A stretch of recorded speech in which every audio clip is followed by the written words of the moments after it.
Ada, Pak. Valentino Haryanto. Hadir, Pak. Oke, terakhir Farid Abdemanaf ada? Ada, Pak. Sip, mantap. Oke, silakan. Sudah saya kasih akses untuk uh, share.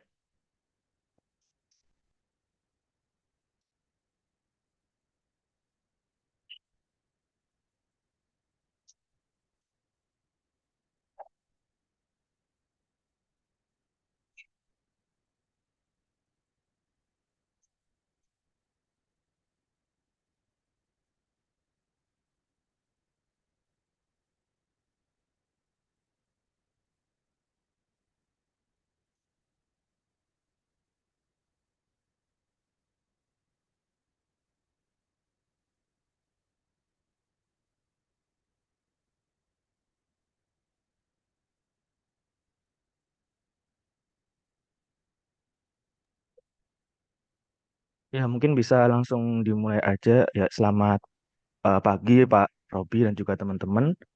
Ya, jadi di sini kami dari kelompok 6 ingin mempresentasikan mengenai review dari paper kita.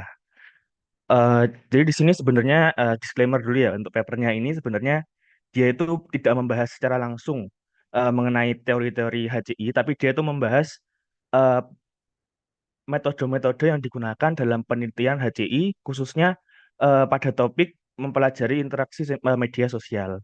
Seperti itu. Oke, bisa next. Ya, mungkin eh, ini perkenalan dulu. Nama saya Valentino Haryanto dengan NIM Akhir 1023. Lalu ada teman saya Fatimah Zahro dengan NIM Akhir 1064. Ada Merita Nurasisa dengan NIM Akhir 1060. Ada Farik dengan NIM Akhir 1069.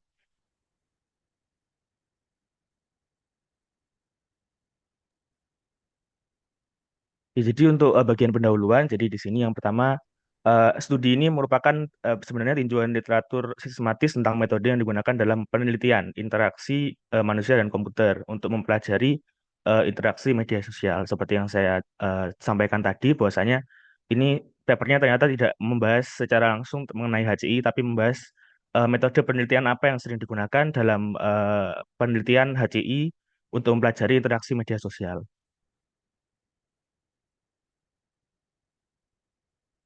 Nah, jadi dari systematic review paper ini, eh, jadi penelitian ini menganalisis 149 artikel. Nah, sebelumnya tidak sedikit itu, sebenarnya banyak ya. Yang dia ambil itu banyak. Cuma kan ini melewati penyaringan-penyaringan dan juga filtrasi yang untuk menggunakan metode apa dah namanya? Metode Prisma. Nah, ya itu. Jadi dia awalnya itu mengambilnya sebenarnya sebanyak eh, 797 paper. Nah, setelah itu dia filtrasi lagi eligibilitasnya dengan kriteria-kriteria yang ada, lalu akhirnya ada 643 yang tidak diikutkan, dan yang digunakan hanya 149 artikel. Bisa next. Baik, selanjutnya masuk ke metode penelitian. Mungkin sudah dijelaskan, sudah disinggung sedikit tadi oleh Valentino. Jadi metode dalam systematic review paper ini menggunakan metode Prisma, yaitu panduan Prisma ini digunakan untuk melaporkan secara transparan mengapa tinjauan dilakukan, apa yang dilakukan, dan bagaimana tinjauan tersebut dilakukan. Berikut adalah flow-nya dari metode Prisma yang digunakan. Jadi seperti yang tadi udah sempat disebutin sama Valentino bahwasanya artikel yang diambil itu ada banyak. Yang pertama di sini ada artikel yang direcord atau ditemukan melalui ACM Digital Library. Nah, dalam CHI Proceeding ini terdapat 360, habis itu dari CSCW ini terdapat 161. Nah, dalam menemukan artikel-artikel tersebut digunakan search term yaitu sosial media. Selanjutnya juga ditemukan dari Web of Science menggunakan keywordnya yaitu sosial media serta HCI. Nah, dari artikel-artikel yang ditemukan artikel yang duplikat. Setelah di remove artikel yang duplikat, jumlahnya yaitu 797. Nah, selanjutnya juga dilakukan penilaian kelayakan. Di sini terdapat kriteria inklusi dan kriteria eksklusi. Yang pertama yaitu setiap artikel dicek terlebih dahulu mengenai status peer review-nya. Selanjutnya, terdapat topik yang relevan dengan research type-nya juga, yaitu topik dan research type-nya mengenai sosial media dan HCI. Nah, untuk bahasanya, yaitu artikel yang digunakan adalah artikel yang menggunakan bahasa Inggris, serta artikel yang digunakan adalah artikel yang menggunakan metode dan data deskripsi. Metodenya seperti metode penulisan kualitatif, kuantitatif, maupun metode campuran. Nah, selanjutnya setelah dilakukan penilaian kelayakan, maka artikel yang dinyatakan layak untuk masuk ke analisis korpus yaitu sebanyak 149 artikel.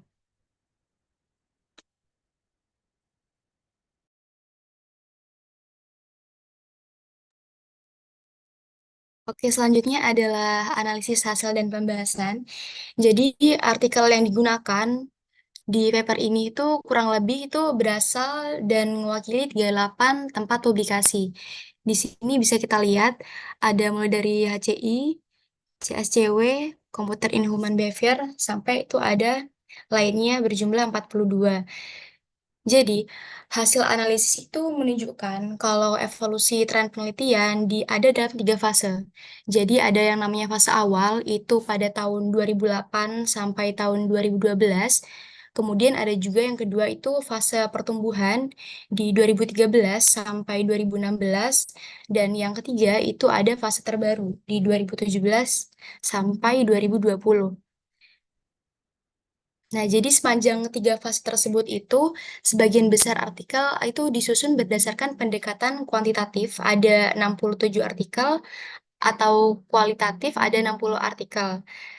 Tapi meskipun pendekatan kuantitatif dan kualitatif itu sudah digunakan pada fase awal, yang tahun 2008 sampai tahun 2012 itu, yang pertama, dan fase yang tengah, di 2013 sampai 2016, pendekatan kualitatif itu makin banyak diterapin di fase akhir, yaitu di fase yang ketiga, di tahun 2017 sampai tahun 2020.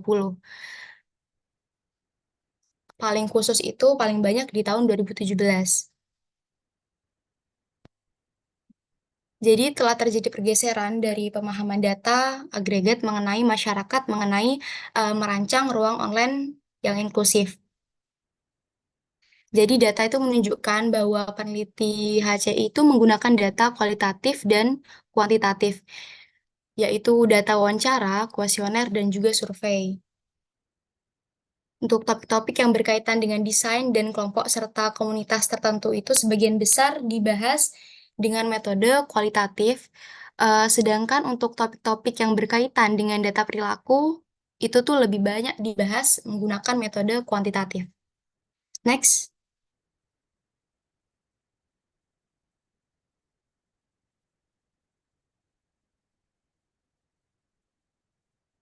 Oke, silakan Tino.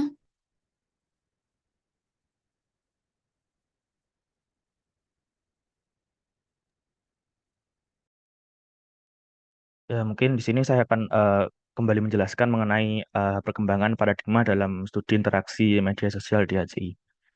Nah, jadi ini perkembangannya yang lebih mungkin lebih detail lah daripada yang dijelaskan dari teman saya tadi.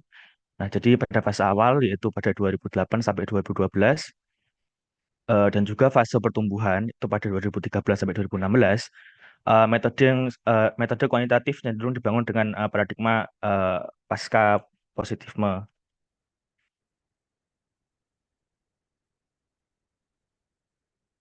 Nah, jadi pasca positifme ini apa sih? Itu merupakan sudut pandang di mana eh, yang mengarah atau paradigmanya itu mengarah pada filsafat yang berkembang pada periode itu. Lalu selanjutnya ada fase feminis. Nah, sebenarnya feminis ini sesuai dengan namanya ya, di mana dia itu sebenarnya metode yang cukup memperhatikan mengenai eh, perspektif dari gender-gender, mulai dari ya mulai dari analisis kritis terhadap desainnya yang dimana itu mengarah pada eh, kebutuhan gender seperti itu. Oke, mungkin bisa di next. Nah, lalu setelah itu setelah metode atau pendekatan feminisme ini cukup digunakan sekian agak lama. Nah, setelah itu beberapa peneliti itu menemukan beberapa permasalahan di mana data dan ilmu data itu mewakili kekuatan yang tidak setara dan kebutuhan. Lalu selanjutnya eh, peneliti juga memberikan saran bahwasanya penelitian yang baik itu lebih baik eh, dilakukan dengan pendekatan feminisme. Jadi feminisme itu tetap digunakan, tapi di mana ini untuk melakukan pendekatan kepada orang-orang yang tidak terlihat. Di sini yang dimaksud orang-orang tidak terlihat itu adalah pengguna-pengguna sosial media, di mana dia itu yang istilahnya menyembunyikan identitasnya dalam berinteraksi di sosial media. Seperti itu. Oke, bisa next.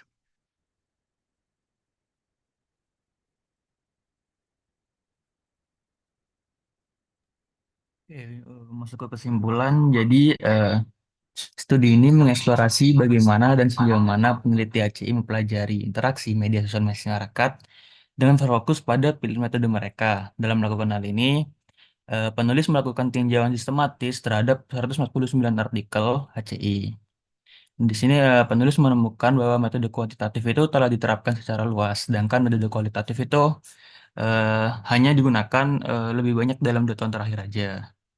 Selain itu, meskipun penelitian-penelitian dominan memilih untuk melakukan penelitian mereka hanya dengan menggunakan pendekatan kualitatif dan kuantitatif, di sini penulis itu menemukan 22 artikel yang menerapkan metode campuran. Nah, meskipun pendekatan metode campuran dalam bidang penelitian HCI ini masih dalam tahap awal, tinjauan kami menunjukkan bahwa kontekstualisasi adalah salah satu manfaat besar metode campuran untuk memahami interaksi media sosial sehingga memungkinkan peneliti menangkap aspek sosioteknis dan budaya teknis yang kompleks. Oke, mungkin bisa next. Dan untuk kesimpulan lain, penulis juga berpendapat bahwa penggunaan metode campuran dalam penelitian HCI ini, penelitian HCI untuk sosial media telah memberikan potensi yang semakin besar untuk menangkap pandangan yang lebih detail dan luas terhadap suatu fenomena melalui penggabungan perspektif, pendekatan, dan motivasi. Nah, studi ini juga memberikan wawasan yang berharga tentang tren berkembang dan pendekatan metodologis dalam studi interaksi metode media sosial dalam HCI. Hasil penelitian ini dapat menjadi dasar untuk pengembangan penelitian lebih lanjut dalam bidang ini, serta memberikan pemahaman yang lebih komprehensif tentang interaksi media sosial dalam konteks HCI. Dengan demikian, kemajuan dalam HCI terlihat dari evolusi tren penelitian dan pendekatan metodologis yang semakin beragam dan terfokus pada pemahaman yang lebih holistik tentang interaksi media sosial. Oke, mungkin cukup sekian dari kelompok kami. Apabila ada kurang dan lebihnya, mohon maaf. Mungkin ada pertanyaan. Oke, terima kasih kelompoknya Fatima Zahro dan kawan-kawan ya. Jadi tadi sebenarnya bukan nggak relate dengan HCI ya teman-teman, ya masih relate ya artinya yang teman-teman review ini. Papernya ini memang membahas tentang gimana sih tren metode yang digunakan untuk penelitian di bidang HCI. Ya itu masih relate menurut saya gitu ya. Tadi sudah dipaparkan ada pergeseran paradigma gitu ya, yang awalnya seperti apa dan sekarang seperti apa, yang kuantitatif, kualitatif, dan mix metodenya juga. Oke, mungkin dari teman-teman ada yang ditanyakan dulu, silakan.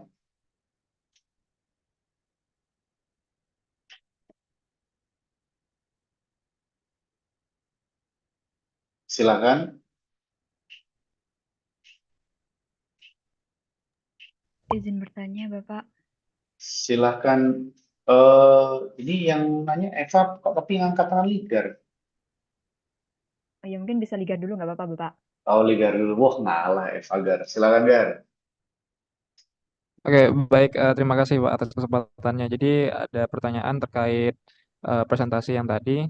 Tadi pas sempat disinggung tentang feminisme, terus tentang solusinya yaitu menggunakan pendekatan secara feminis. Nah, mungkin bisa dijelaskan lagi ya, apa sih definisi feminis yang ada di dalam presentasi ini? Jadi kalau sepahamku, feminisme itu tidak apa ya, tidak relevan dengan topik ini gitu loh. Jadi kok bisa feminisme tiba-tiba masuk ke dalam eh, paper ini? Itu mungkin bisa dijelaskan lebih lanjutnya. Terima kasih. Oke, terima kasih Ligar. Itu sebenarnya pertanyaan yang sudah juga saya siapkan ya. Artinya memang secara kasat mata kita sering mendengar feminisme itu kan lebih ke mungkin bagaimana memperjuangkan hak-hak wanita atau mungkin yang kaitannya ke kesetaraan gender gitulah ya kurang lebih.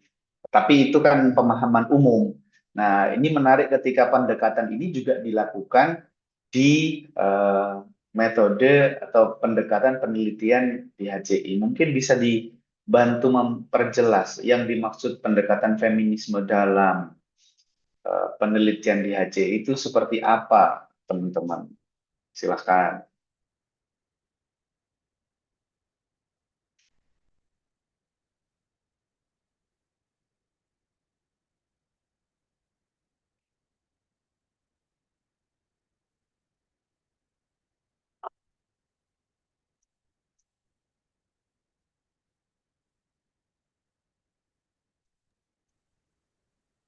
Gimana? Ya mungkin saya izin menjawab ya.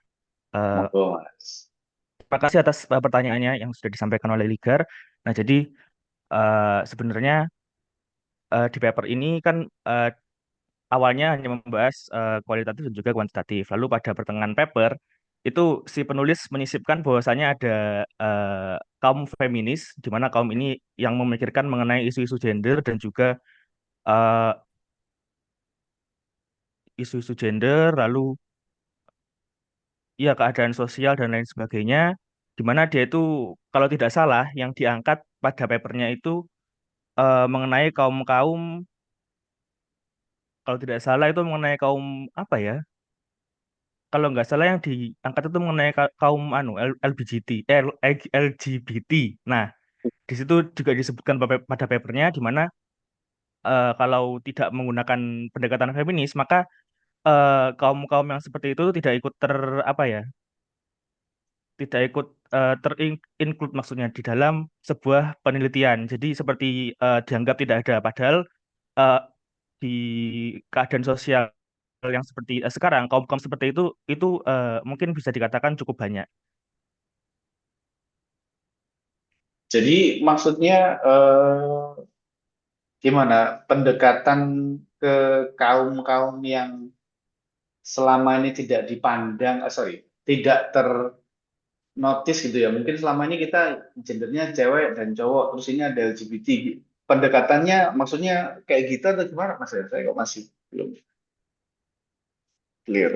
Iya Pak, jadi pendekatannya itu pendekatan mengenai bagaimana sih analisa desainnya, bagaimana sih kalau misalkan si orang LGBT ini dia itu desain yang disukai itu seperti apa, lalu ya isu-isu gender lainnya Pak, seperti itulah kurang lebihnya. Jadi eh, gimana ya, kayak semacam tanggapan dari kaum-kaum tersebut mengenai HCI dari media sosial itu sendiri.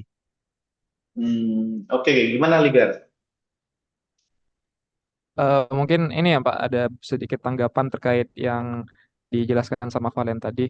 Dan dia Hmm, kan dikatakan bahwa dia itu lebih ke arah ke kaum-kaum LGBT misalnya. Sedangkan kalau sepemahaman saya, feminisme itu adalah gerakan untuk mencari kesetaraan gender pada perempuan. Nah, sedangkan dia bilang LGBT. Jadi bagaimana bisa gerakan apa yang namanya feminisme itu bisa stand up untuk LGBT yang mana itu kayaknya bukan di beda. bidang, bidang feminisme itu Pak. Nah, terus juga kayaknya hubungan dengan yang HCI tadi yang misalnya LGBT dan lain-lain, apakah itu emang signifikan dengan penelitian HCI? Soalnya kan kebanyakan usernya adalah yang non LGBT gitu Pak. Nah, jadi agak bingung juga terkait sama feminisme di dalam ininya nih Pak.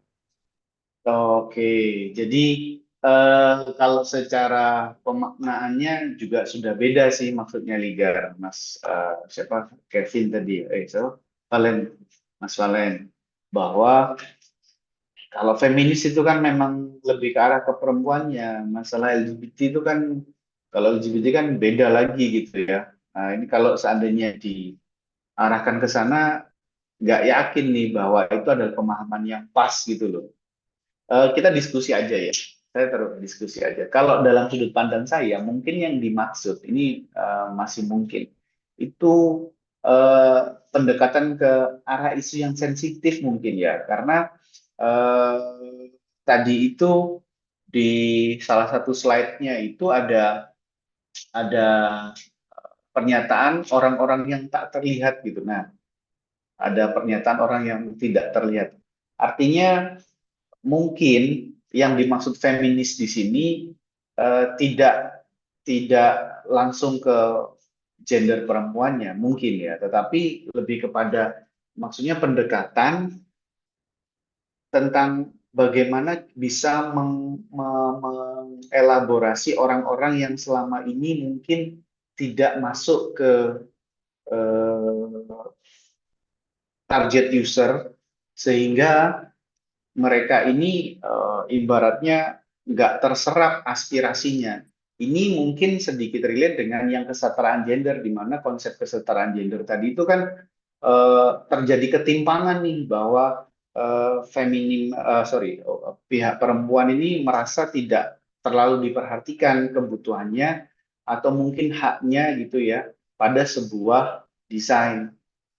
Misalnya kalau kaitannya dengan desain. Nah, mungkin analogi yang sama itu akhirnya diterapkan juga ke orang yang tidak terlihat, mungkin terus kalau yang Valen tadi bilang itu mungkin LGBT, merupakan pihak yang aspirasinya mungkin tidak tersampaikan atau tidak terakomodir dalam sebuah desain. Saya sih mencoba menyambungkannya seperti itu mungkin Ligar dan Valen ya, timnya Valen.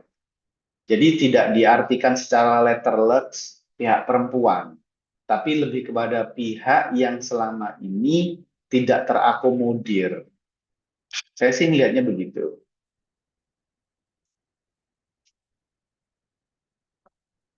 Apa ada pembanding lagi dari timnya Valen? Argumen pembandingnya ada nggak? Mungkin izin menambahkan Bapak, kalau tadi Iya. yang disebutkan Valen itu hanya satu feminisme dalam bidang LGBT tersebut, tetapi sebenarnya dalam paper ini juga disebutkan beberapa komunitas lain yang kalau kita bilang tadi orang-orang yang tidak terlihat, yaitu adalah orang-orang dengan kulit berwarna kayak mungkin biasanya ada orang kulit berwarna gelap. Contohnya, selanjutnya ada Oh, juga komunitas seperti penyandang disabilitas ataupun individu dengan status sosial ekonominya rendah seperti itu, Bapak. oke. Berarti eh, mungkin lebih tepatnya feminis yang di dalam pendekatan itu isu-isu kesetaraannya ya, terlepas bukan gendernya sebenarnya mungkin ya, karena pihak-pihak tadi itu kan bukan yang, mohon maaf, mungkin bukan yang common user, bukan yang target user dari media sosialnya, gitu ya. Kalau kalau saya coba tarik kesamaannya ya.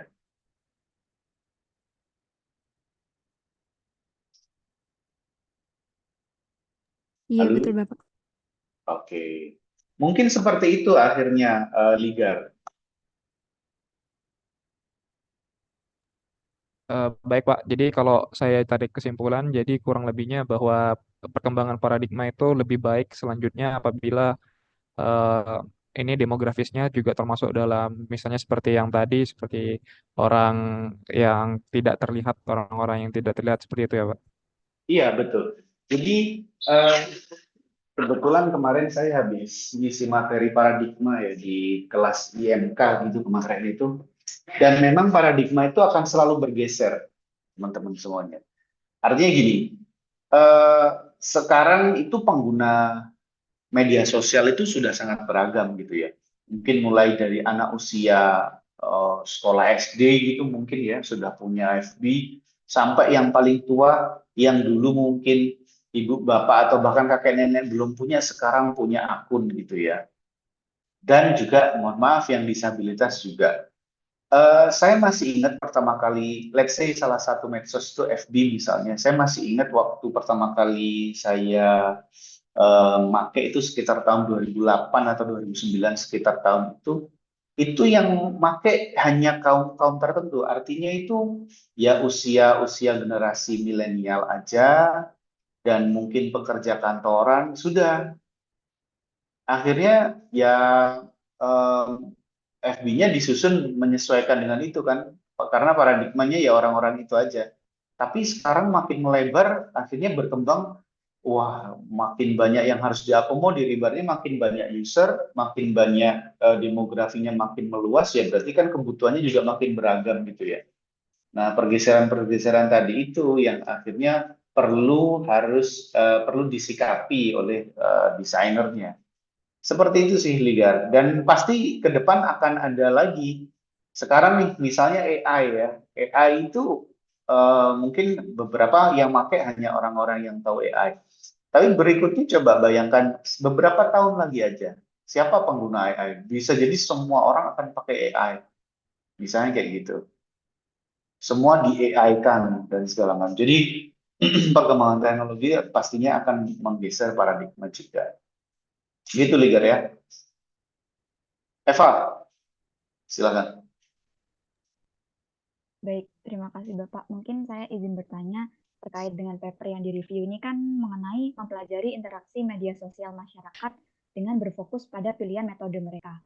Nah, dengan paradigma berjalannya waktu menemukan bahwa metode yang paling banyak digunakan yaitu metode kuantitatif. Baru beberapa tahun terakhir adalah metode kualitatif. Nah, sedangkan menurut saya ketika kita membahas mengenai interaksi media sosial itu kan lebih mudah ketika kita menggunakan metode kualitatif. Artinya lebih mudah kita mendeskripsikan daripada kita mengukur interaksi di media sosial pada masyarakat tersebut. Apakah mungkin pada paper yang direview ada faktor-faktor yang menjelaskan mengapa fokus metode yang digunakan itu lebih ke kuantitatif dibandingkan kualitatif? Mungkin cukup sekian Bapak.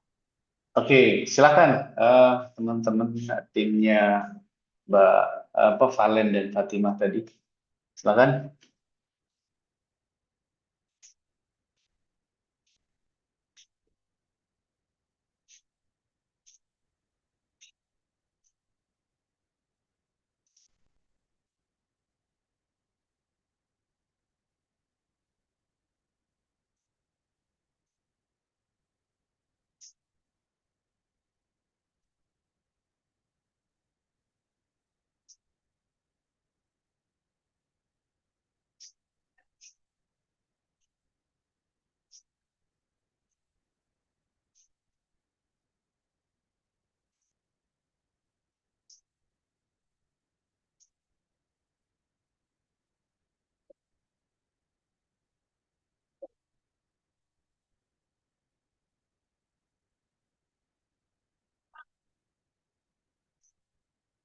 Halo, guys.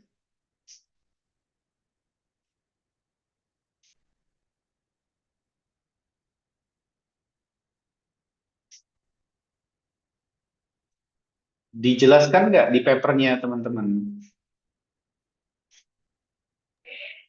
Mungkin saya izin menjawab ya. Mungkin terima kasih Silakan. Eva atas jawaban atas pertanyaannya. Nah, jadi sebenarnya pada paper ini itu tidak tidak terlalu dijelaskan ya kenapa kok dia itu lebih banyak pakai kualitatif atau kuantitatif, karena di sini dia lebih mengarah ke menjelaskan kalau yang pakai kualitatif ada segini, yang pakai kuantitatif ada segini. Lalu yang dijelaskan di sini malah eh, ini yang paling banyak penjelasannya adalah mengenai studi metode campuran, di mana itu menggabungkan kedua metode tersebut dan dirasa campuran ini malah sebenarnya lebih baik dalam dilakukan untuk penelitian HCI.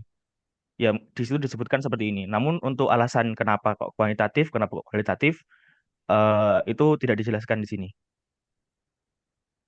Oke, berarti tidak ada penjelasan lebih lanjut, Eva.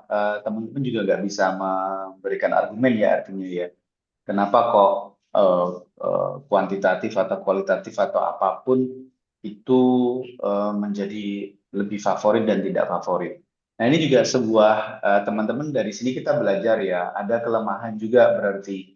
Jadi ketika menyajikan, misalnya nanti suatu saat teman-teman melakukan review paper gitu ya sebagai penulisnya, sebaiknya juga disajikan alasan gitu ya bahwa oh ini paling populer ini, alasannya apa? Alasannya sebenarnya bisa ditarik. Artinya apa?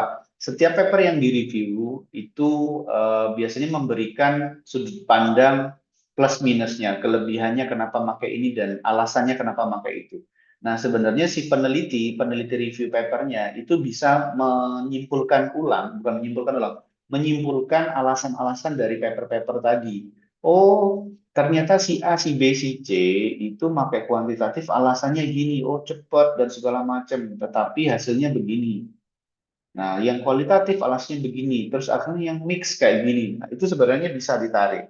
Cuma mungkin tidak disajikan dalam papernya si yang diulas oleh timnya Valen, sehingga akhirnya gantung, tidak terjawab. Nah, ini kelemahan yang harus jadi pembelajaran buat kita ya. Selanjutnya sebaiknya diulas yang kayak gitu. Itu mungkin Eva, jadi tidak terjawab itu Eva. Dinda tadi kayaknya juga Raisen, silakan Din. Eh, tadi enggak, Pak. Tidak jadi. Loh, kenapa kok nggak jadi? Tadi cuman ini sih, Pak, yang tentang gender itu, Pak.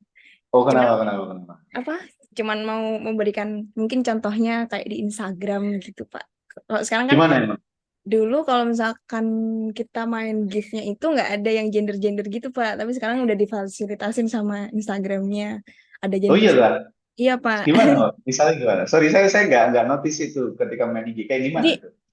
kalau misalkan kita mau apa namanya update status, nah itu kita bisa Aha. milih stiker itu langsung disediain sama Instagramnya. Ada yang eh, gender, yang LGBT ada yang tentang woman power, Oh, feminisme juga ada, yang kulit oh, kulit oke. kulit juga ada gitu Pak. Ya, iya. Maksudnya penyediaan apa namanya stiker yang LGBT, yang mohon maaf mungkin berkulit gelap gitu dan segala macam gitu ya, Iya maksudnya ya. Pak.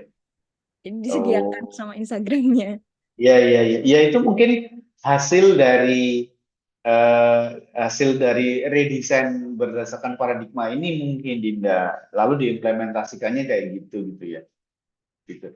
Teman-teman, saya kasih batasan juga ya. Artinya di sini kita tidak membahas. Oke lah, kita pasti punya pendirian gitu ya, berbasis keimanan segala macam. Oh, LGBT itu pro, kontra, dan segala macam. Silahkan, itu hak teman-teman berpendapat. Tetapi kita di sini berbicara dalam sudut pandang keilmuan, membahas tentang HCI. Bahwa tadi itu kita nggak melihat sah atau tidak sahnya, benar saja kita hanya melihat bahwa itu adalah salah satu elemen yang ada di dunia. Maksudnya, oh pengguna, terlepas dari dia itu benar atau salah itu bukan di kewenangan kita dan jangan ada nanti yang mempertanyakan gitu ya. Oh, Pak, ngapain kok ngedesain jadi jangan mempertanyakan itu ya. Nanti jauh malah kemana-mana. Nanti nggak jadi profesional isu gitu ya, profesional religi gitu jangan. Gitu. Oke, terima kasih teman-teman pertanyaannya. Saya rasa cukup. Saya sepertinya perlu memberikan reward kepada teman-teman tim yang menyajikan topik yang menarik gitu ya. Artinya makin banyak pertanyaan, berarti teman-teman makin curious gitu ya. Berarti itu bagus topik yang diangkat. Saya perlu memberikan apresiasi tersendiri. Oke, thank you timnya Fatima, Mareta, Valentino, dan Farid bisa ditutup. Selanjutnya, ada yang menawarkan diri? Permisi Bapak. Rendra, oke, sudah bangun Kelompok Rendra? 12 Bangkit tadi dari kubur? sudah bangun Bapak. Ya, silakan. Baik.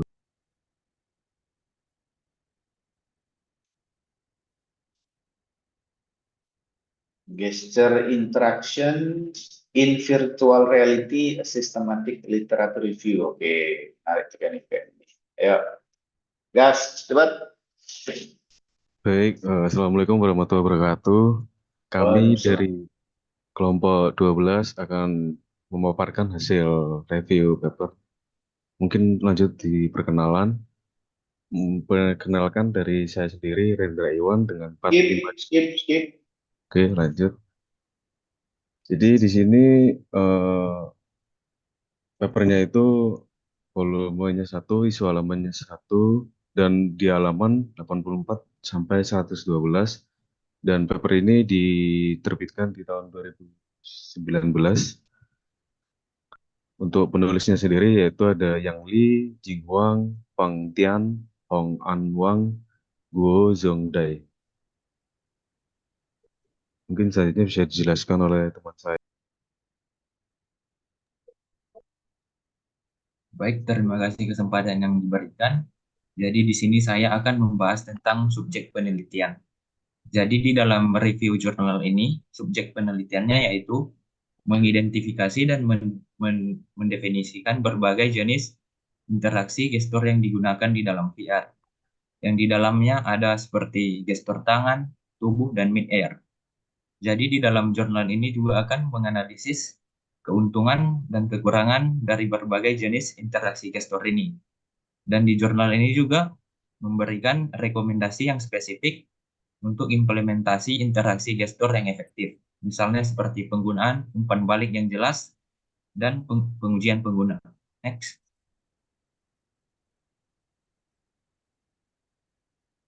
Selanjutnya yaitu metode penelitian.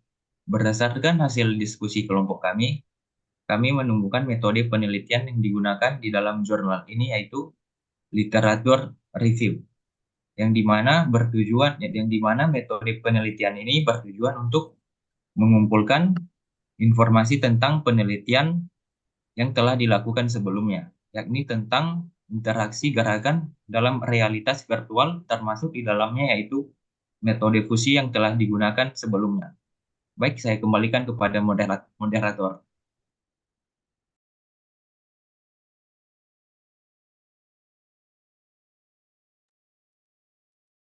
Mungkin selanjutnya masuk ke hasil penelitian. Jadi di hasil penelitian ini mencakup berbagai aspek teknologi interaksi gerakan yang salah satunya adalah gestur. Jadi gestur yang pertama yaitu adalah gestur tangan. Jadi di gestur tangan ini jenis interaksinya yaitu melibatkan gerakan tangan. Jadi untuk memanipulasi objek virtualnya. Seperti contohnya yaitu adalah menunjuk untuk memilih objek, menggenggam untuk mengambil objek dan menjadikan jari. Terus yang kedua adalah gestur tubuh. Jadi di gestur tubuh ini yaitu melibatkan gerakan seluruh tubuh yang nantinya berinteraksi dengan virtual reality-nya. Yang seperti contohnya adalah berjalan untuk bergerak, lompat untuk melompat, dan berputar yang nantinya virtual reality-nya ikut berputar. Terus yang ketiga adalah gestur mid-air. Nah, gestur mid-air ini gestur yang melibatkan gerakan tangan dan jari di udara tanpa menyentuh objek. Yang contohnya yaitu seperti menggambar di udara yang nantinya akan membuat sebuah objek garis di virtual reality. Next.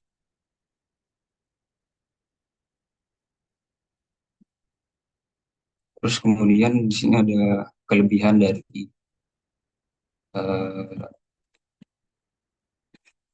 gestur yang diteliti oleh paper ini. Yang pertama yaitu intuitif alami. Jadi interaksi gestur antara alami dan intuitif bagi banyak pengguna yaitu karena mirip dengan cara kita berinteraksi dengan dunia fisik yang real. Terus yang kedua adalah imersif. Maksud dari immersive ini yaitu adalah interaksi gestur yang dapat meningkatkan rasa imersi dalam virtual reality dengan memungkinkan pengguna untuk berinteraksi dengan lingkungan secara langsung.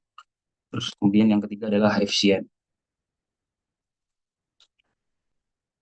Jadi interaksi gestur di virtual reality ini dapat menjadi cara yang efisien untuk berinteraksi dengan uh, virtual reality-nya itu sendiri karena memungkinkan pengguna untuk melakukan banyak tindakan dengan gerakan yang cepat dan sederhana. Terus kemudian ada kekurangan dari gestur pada virtual reality. Yang pertama yaitu adalah kurang akurat. Jadi interaksi gestur ini bisa kurang akurat daripada metode input lainnya yang seperti mouse dan keyboard atau device-device yang lain. Terus yang kedua adalah membingungkan. Nah, bagi pengguna baru, karena mungkin mereka tidak biasa dengan gerakan yang diperlukan atau yang dibutuhkan, jadi virtual reality bisa jadi membingungkan. Terus yang terakhir adalah melelahkan. Karena membutuhkan banyak gerakan dari tubuh yang menguras energi, maka salah satu kekurangan dari virtual reality adalah melelahkan. Next.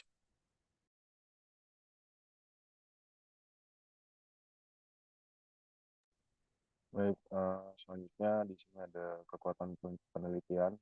Jadi penelitian ini menyajikan tinjauan menyeluruh terhadap 50 studi yang relevan mengenai interaksi gestur dalam VR atau realitas virtual. Juga dilakukan analisis yang mendalam serta memberikan gambaran yang komprehensif tentang berbagai interaksi gestur. Lalu keuntungan dan kekurangannya masing-masing ini juga disorot dalam penelitian ini. Selain itu, di penelitian ini juga menyajikan rekomendasi desain dan implementasi yang efektif bertujuan untuk mendukung pengembangan virtual reality ini. Tadi juga sempat saya ngomongkan masalah analisis yang mendalam. Jadi dalam analisis yang mendalam ini maksudnya mengevaluasi keuntungan dan kekurangan dari jenis interaksi gesturnya. Mungkin bisa next. Lalu di sini ada kelemahan dari penelitian yang kami review. Kelemahannya di sini kurang fokus pada teknologi terbaru. Jadi penelitian ini diterbitkan pada tahun 2019 dan mungkin tidak mencangkupkan perkembangan terbaru dalam teknologi seperti penggunaan machine learning untuk meningkatkan pengenalan gestur dalam virtual reality. Jadi temuan dari penelitian ini mungkin tidak lagi relevan dengan penelitian yang terkini. Lalu di sini juga kurangnya diskusi tentang tantangan implementasi. Jurnal ini membahas keuntungan dan kekurangan interaksi gestur, tapi tidak membahas secara dalam tentang tantangan implementasi interaksi gestur yang efektif dalam VR. Hal ini juga dapat membuat temuan jurnal yang akhirnya kurang bermanfaat bagi para pengembang yang ingin mengimplementasikan interaksi gestur dalam aplikasi VR mereka. Next.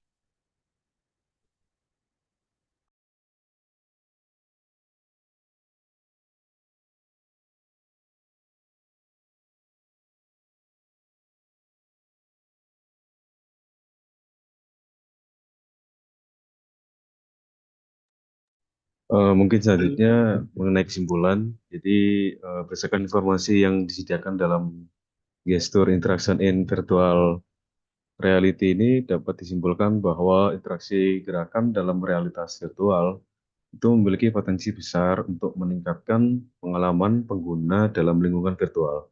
Meskipun teknologi ini telah membuat kemajuan yang signifikan dalam beberapa dekade terakhir, masih terdapat beberapa tantangan yang perlu diatasi, seperti kompleksitas gerakan, pemilihan perangkat, input yang sesuai, dan penundaan dalam pengenalan gerakan.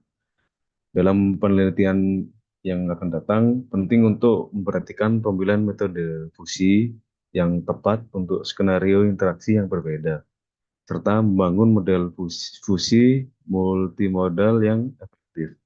Selain itu, pengembangan teknologi pengenalan gerakan yang lebih canggih dapat membantu meningkatkan kontrol dan respon dalam lingkungan virtual. Dengan terus melakukan penelitian dan pengembangan, diharapkan interaksi gerakan dalam realitas virtual dapat menjadi lebih efisien dan memberikan pengalaman yang lebih imersif bagi pengguna. Mungkin itu saja dari kelompok kami.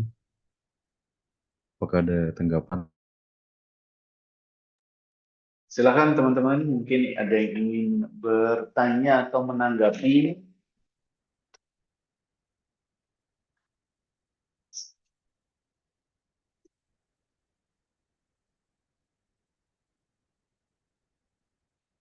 Ada yang ingin menanggapi?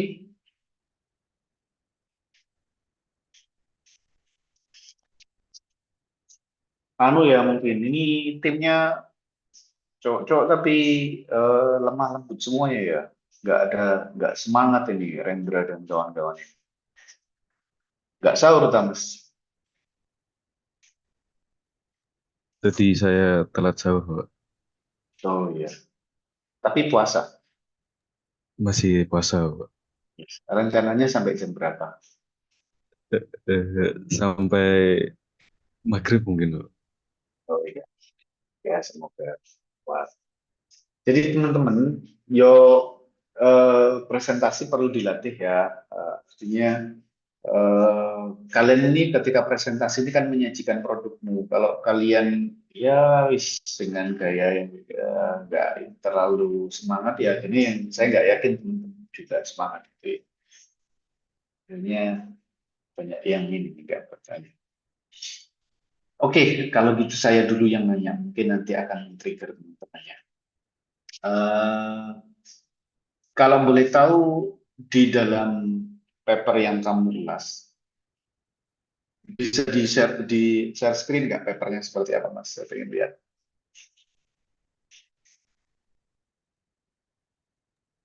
Bentar, Pak, buka filenya.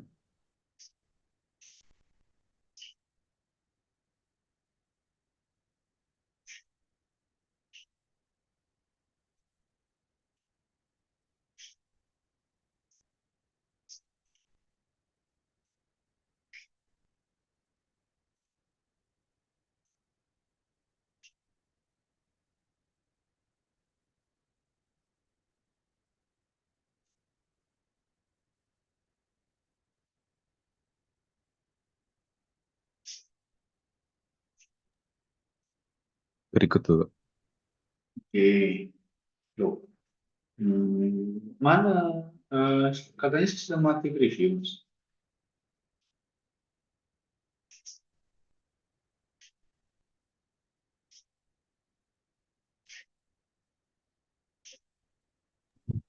Izin menjawab, Bapak. Mungkin yang systematic review itu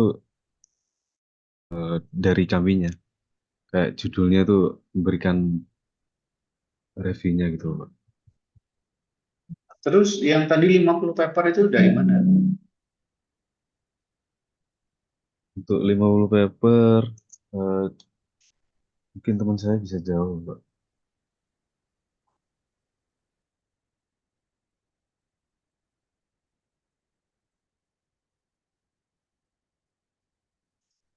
Silahkan dijawab.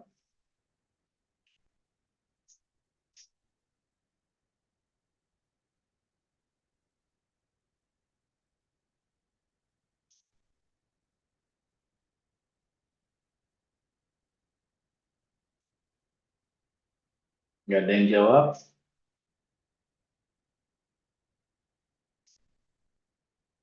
Oh, temennya nggak ada yang jawab, Mas Rendra. Berarti bisa dibilang tadi nggak tepat dong informasinya ini berarti. Begitu, Kak? Ada argumen dari timnya Rendra?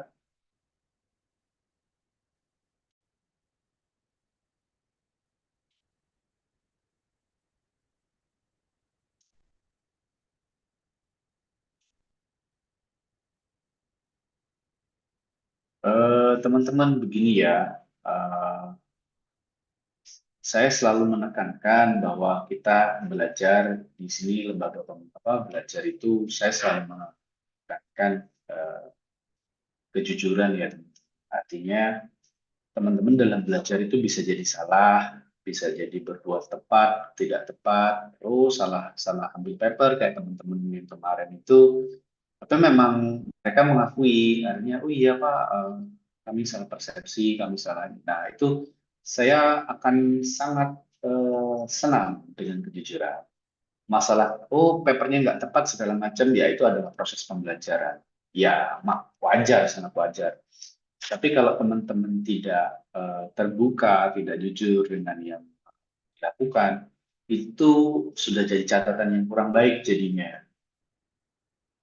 Karena kalau pinter itu bisa diasah, tapi kalau jujur itu beda lagi ya. Harusnya teman-teman dari awal bilang bahwa ini papernya ternyata yang kami sudah review bukan literatur review, Pak.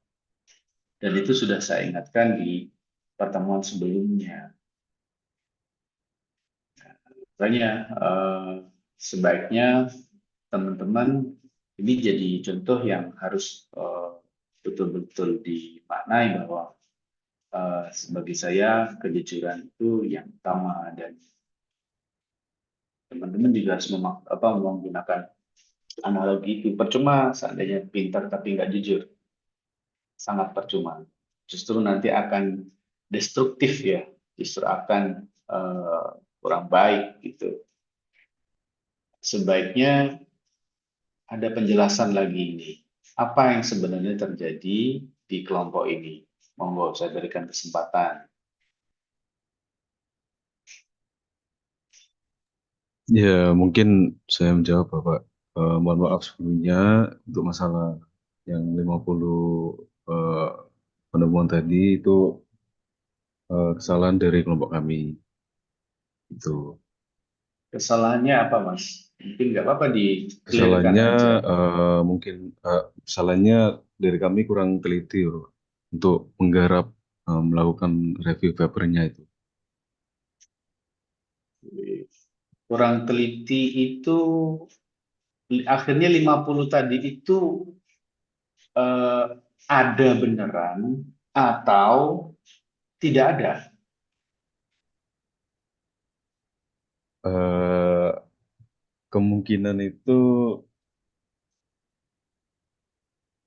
eh, kemungkinan ada, cuman nggak sampai 50. Bagaimana kamu bisa bilang kemungkinan? Apakah ada kalimat atau pernyataan dalam paper ini yang kamu temukan membingungkan? Kalau memang iya, ayo dibahas yang mana. Kalau memang nggak ada, sampaikan nggak ada. Eh,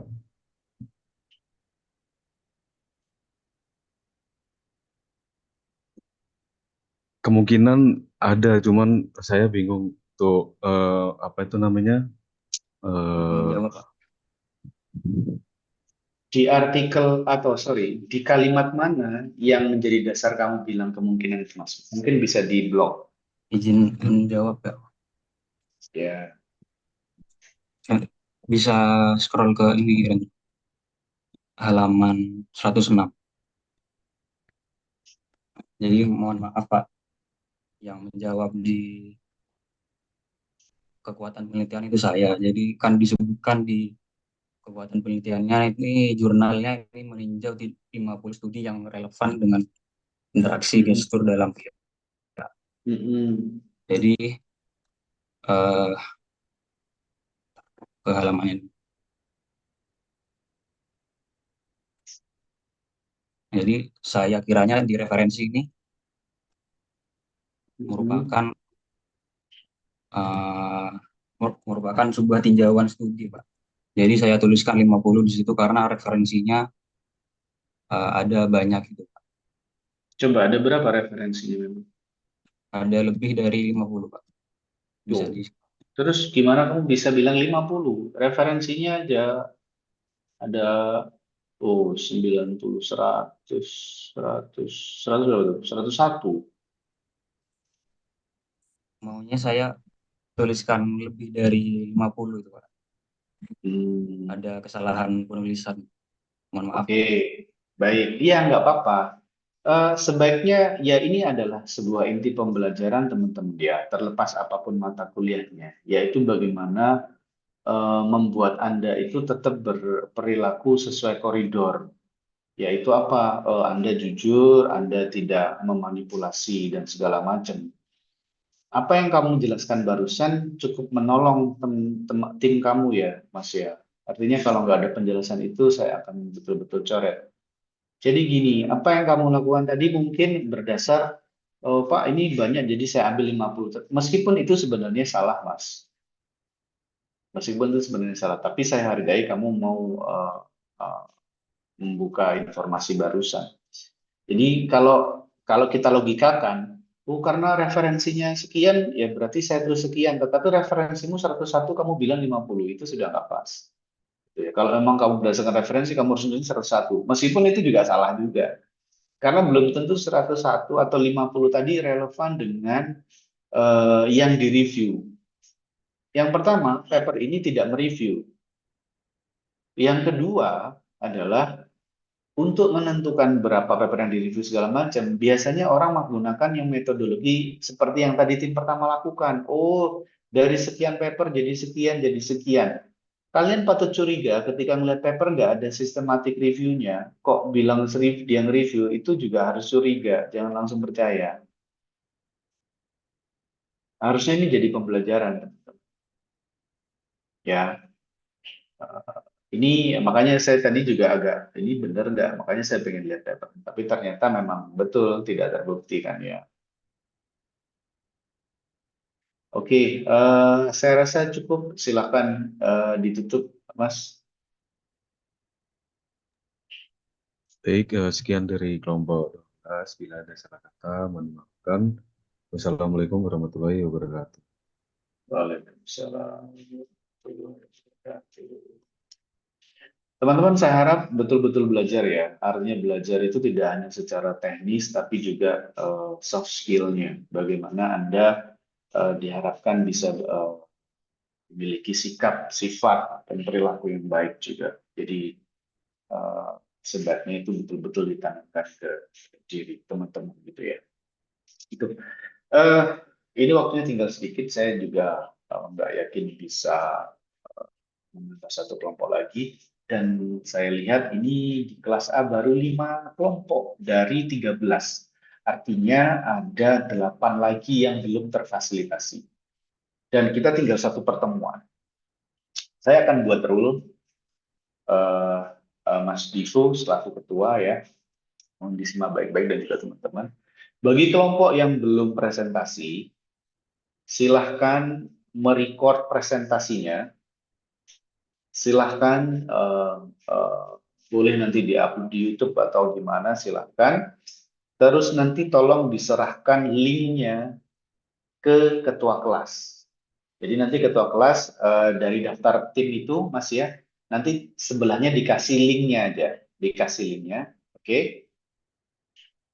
Bagi yang papernya belum sesuai, teman-teman punya waktu untuk menyesuaikan paper dan menginformasikan judul papernya ke ketua kelas. Oke. Pertemuan berikutnya setelah Lebaran kita offline, saya akan voting judul mana yang teman-teman ingin bahas. Itu sebagai reward paper yang direview menarik atau tidaknya. Cukup clear? Clear teman-teman? Jelas ya.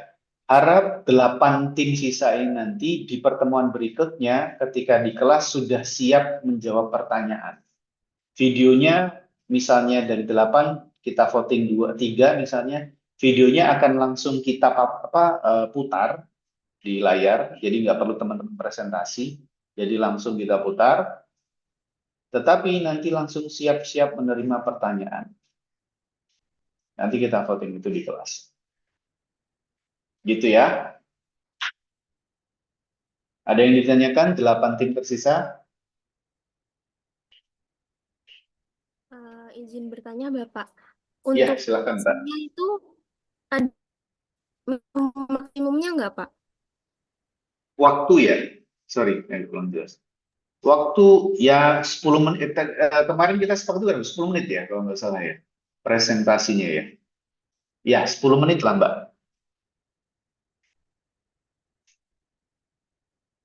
Halo, Mbak Takia, Iya 10 menit Bapak. ya. Oh oke Bapak, terima kasih. Oke. Ada lagi, monggo.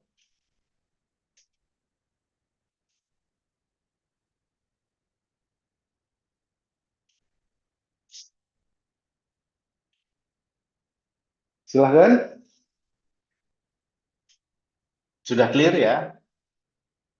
Baik, kalau dirasa sudah clear, saya tunggu videonya dan segala macamnya. Pertemuan berikutnya itu kan harusnya di tanggal 17 ya, Rek, ya, berarti ya. 17 April ya. Mari kita sepakati deadline-nya mau kapan pengumpulan videonya ke ketua kelas. Mungkin hmm, tanggal 16 mungkin, Pak.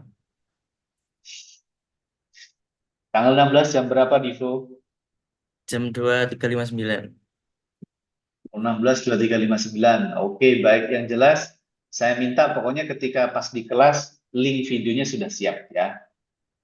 Bagi teman-teman yang mungkin mau ngerevisi papernya silahkan, ada kesempatan.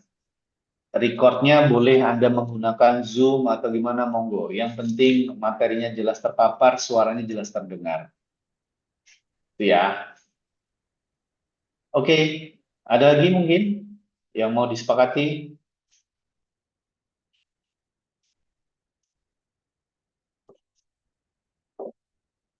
Sudah ya? Oke, kalau sudah teman-teman, saya rasa sudah cukup clear. Jadi saya wrap up lagi, 8 tim tersisa silahkan membuat merekam video presentasinya.